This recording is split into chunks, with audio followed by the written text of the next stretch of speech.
Today we're talking about love and real estate. Are you in love? Do you love your partner so much and you can't wait to move in with them? Maybe you can't wait to buy a home with them, start your life together, maybe get married, then have kids, or maybe have kids first and then get married, or never get married at all. There are so many ways that you can do it these days. So, and I sound like an old person. These days, when I was growing up, no. We're not going to go there. It's about what is life like today. Most first-time homebuyers, they will delay getting married. They will also have to delay buying a property until 38 years old.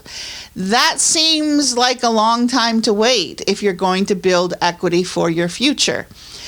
Now, if you have a partner and you both have stable incomes, you both have decent credit, and you've started to save some money, those are kind of those three factors that you want to consider. When you have all of that, it's time to talk to a real estate agent. Hire a real estate agent who's going to be your buyer's agent, who's going to help you through the process. This process can be very emotional, I'm telling you, because you and your partner, maybe you live together in an apartment right now, okay? So you kind of know each other. Maybe you figured out that, okay, you can live together. That's step number one, because that can be difficult sometimes.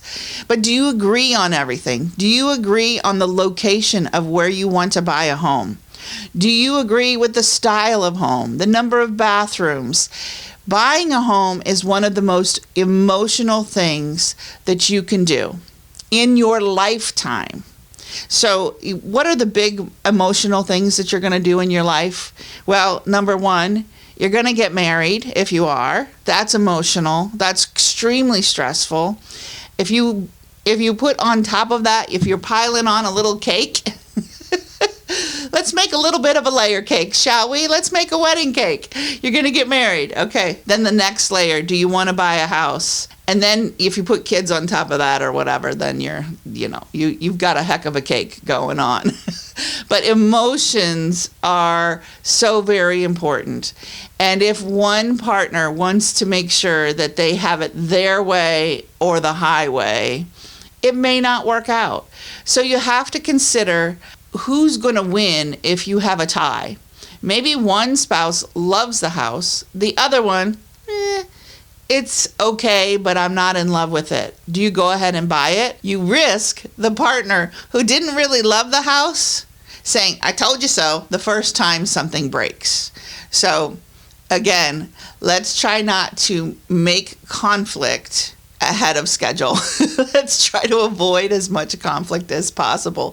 So making sure that you're on the same page emotionally, financially, and everybody understands where everybody's coming from is really important. Talking about an exit strategy. Nobody wants to talk about an exit strategy until you need to talk about an exit strategy.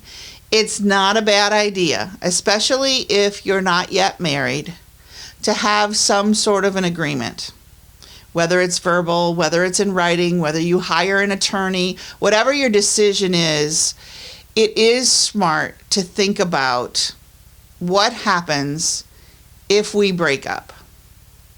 So this happened to a client of mine, a great couple, loved each other, on the same page. One of the partners had extreme student debt. The other one had been working for a while, and that partner actually contributed financially, the most financially, to the transaction. Then, before they got married, after they'd been living in the house for about a year, they decided that they couldn't live together anymore. They decided to break up. Well, it got ugly, as you might imagine. The one partner who put all the money into the transaction said, I want that money back and then some. And there was no agreement. It became this long drawn out thing. It's like the other partner wanted to stay in the house, but he didn't have the money to pay back his partner. What do? Those are the questions, unfortunately, you do have to ask when you go into purchasing a home together. And so my heart broke because eventually the house had to be sold again, because the partner who stayed in the house but didn't contribute financially 100%. He couldn't afford the house, and so we had to sell it, and he had to move out, and she had already moved out, and it was a whole thing. So you have to think about an exit strategy. Nobody wants to think about that, because remember, we're in love. We're in love, and we love each other so much, and nothing is ever going to get in the way of that. But sometimes life happens.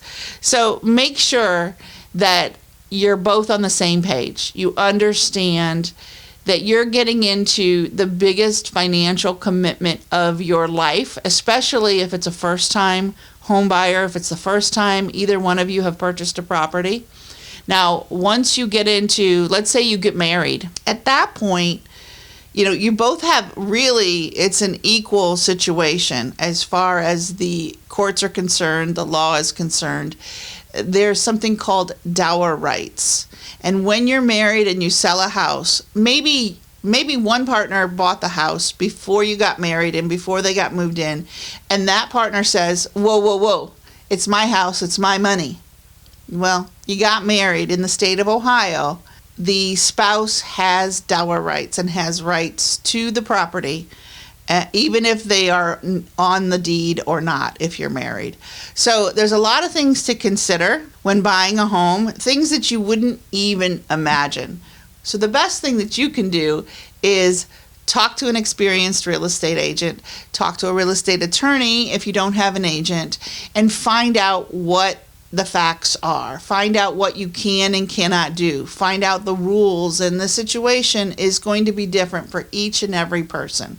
So that's why I hope that if you're in a situation, maybe you're in love, and you want to buy a home with your honey, I would say talk to your real estate agent. I'm not going to tell you not to be in love, because I love love. I'm a big fan.